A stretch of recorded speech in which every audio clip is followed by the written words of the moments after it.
What's up, everyone? DKRACK here.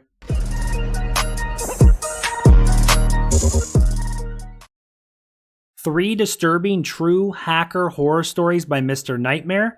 Like always, I'll have a link to the original video down below. It's been a couple weeks since I've reacted to some Mr. Nightmare, so I'm pretty excited. If you're new to my channel, make sure and subscribe. Smash the like button, I would appreciate it. But let's check out three disturbing true hacker horror stories by Mr. Nightmare. Let's go, guys. The topic of today's video has to do with computer hackers, specifically stories recounted by victims of computer hackers. And this video happens to be sponsored by Atlas VPN, an app that encrypts your data and hides your virtual location online, which makes it harder for people like the hackers you'll hear about in this video to figure out where you are, what you're doing on the internet, and collecting personal data of yours. At the moment, Atlas VPN is the cheapest VPN provider that's able to protect you as well as unlock worldwide libraries of services that could check the link in the description. I don't condone doing 18. Here we go. Back when I was 17, my friend told me about this deep web drug website called Dream Market. It was where he bought things like weed and Adderall. He had what he referred to as a trusted dealer, whose information he sent me to buy from. What? I don't condone doing anything like this. I was simply just young and stupid. I thought buying Adderall would help me with my senior projects. Anyway, I went about doing that. However, this purchase made me intrigued to continue browsing Dream Market and seeing what else one could buy. And I saw this range from counterfeit bills to real guns. That's a suspicious website. To view more of the deep web. I found some link somewhere on Dream Market that led to, I guess, what was a drug chat room, because it was just a lot of people seemingly advertising the drugs they were selling and their rates. I found it interesting. Some people would post random .onion links, and I clicked on one.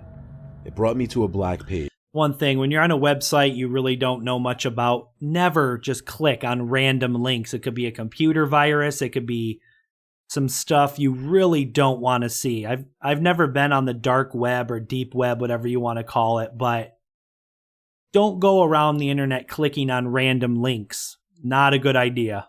With the title Home Base at top in large text. Underneath were a bunch of other random links. I clicked on a bunch of them. Most never loaded, probably being dead links. A couple loaded. One was another chat room. This one didn't have a title.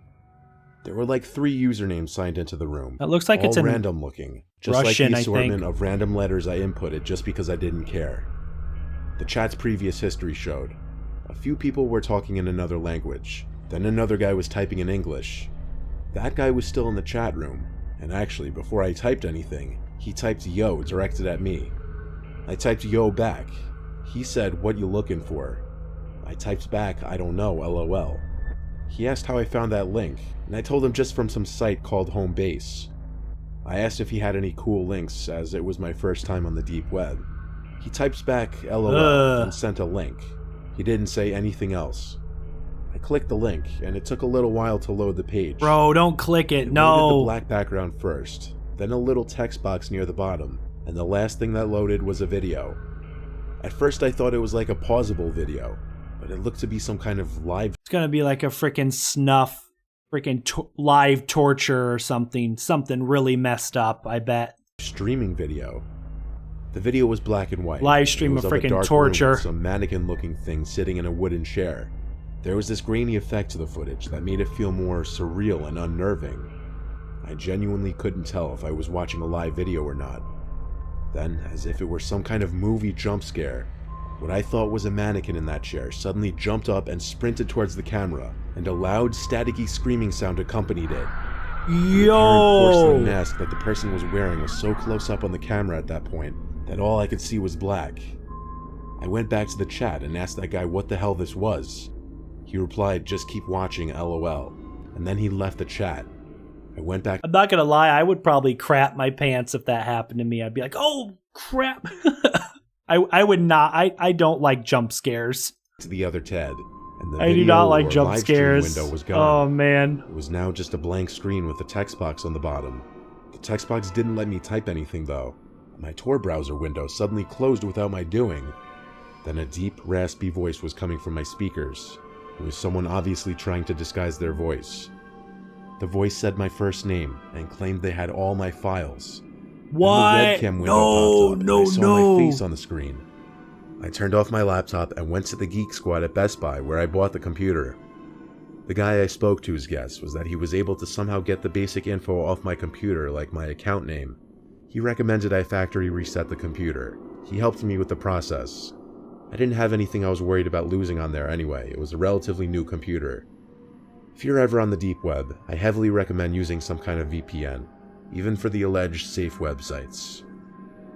Or maybe don't go around clicking random links. That's good advice too. Or don't go on the deep web. I'm 24 years old, and I'm from a small town called Yarmouth in Nova Scotia, Canada. I keep my social circle very small, just my few friends and my coworkers really. I mention that as a point in saying I don't really know anyone who would be out to get me in any way. I browse Reddit a lot in my free time. I'm an active poster. There was this one night when I pulled up Reddit on my browser out of boredom that I had a new message. Not unusual, as I'd have people messaging me in reference to my posts quite often. It was a message request from some random account, a now deleted username. The message said, check your email, your spam folder specifically. I replied back, huh? Why, who's this? In the meantime, I opened up my Gmail and went to the spam folder. There was one email that stuck out from the rest, titled in all caps, I know who you are.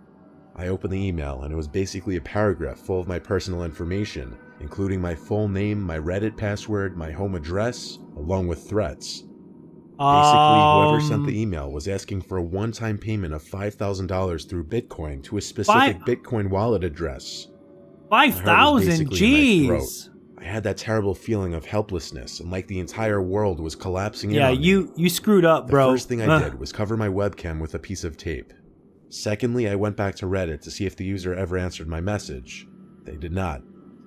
I went to report the account on Reddit as quick as I could, as if that would even do anything though. I replied to the email, copy-pasting the exact message I sent to the Reddit account, asking who this was, how they got that information, and if this was a prank. I got an email back around 5 minutes later. I don't think it's a prank. Saying, no, it's not a prank. We have all your information, including where you live. So your best course of action is to do as we say, and you'll never hear from us again. Obviously, I was not going to shell out $5,000. I don't even make a lot of money to begin with. Yeah, hell I contacted no. all of my friends asking if it was any of them. Like begging them to just come forward now before I'd call the police. None of them admitted to it. So given that I threatened calling the police, I knew it wasn't any of them. I tried to think of anyone at work who might have issues with me, but really I get along with everyone at work. I chalked it up to my password somehow being stolen by malware or a hacker, and through that they somehow got the rest of my information. The main question was, do I pay the money? And that was absolutely not happening. I forced myself... $5,000? Hell no. I'd be like... I would just be like, no, I would just ignore the email and be like, nope, you're not getting the money. to go to sleep and left my laptop off the whole next day. I used my desktop instead after getting home from work. I didn't sign into Reddit or anything though. I did, however, change my password on all other websites and apps on my phone. I finally signed into my laptop late that night because I was just so bored and curious. Oh God, what's going to happen now? Had changed and if I'd gotten any new emails. I signed on and everything on my computer still looked normal. So I went to Reddit and saw the user who messaged me was now deleted. So I went to a subreddit which talked about computer hackers and scams and such, and I posted my experience. At some point, I noticed the taskbar at the bottom of the screen turned darker. Curious, I minimized all my windows. Oh no! The desktop wallpaper was different. He hacked his computer. I knew right away what it was, oh, though. Hell no. I recognized the outside of my bedroom window. The white frame of the outside windowsill was in the picture, and the flash of the camera also caught me laying in my bed sleeping. No, Some seconds later, a pop-up window appeared, along with the Windows error sound. Inside the pop-up error window was a message saying the word pay, with a winking face following it. I closed my laptop screen and forced the computer off by holding the power button. I also pulled my blinds down and called my parents. It was still early enough to do so. I told my dad over the phone that some hacker had my info, and he came right over with his truck to help me load any valuables I could think of into his truck to stay with them for a while. Before we drove off from my apartment, my dad yelled like a madman into the night sky, basically threatening whoever was hacking me. It was definitely a scene, but I was too preoccupied with worry to be embarrassed by it. I stayed with my parents for weeks and used my mom's computer when needed. I blocked that email address that sent me the original email. I finally got back to my apartment a few days ago. I'm still scared every night to hear a knock at my window or get another threatening email. Yeah, I'm sorry, guys. I would be so paranoid. If someone freaking took a picture of me in my house through the window or some crap, I would probably have to move. I would be so freaking paranoid. I haven't brought it to the police yet, as I'm hoping it's all just a bluff still to get me to pay. I'm also hoping it's over and that they've given up.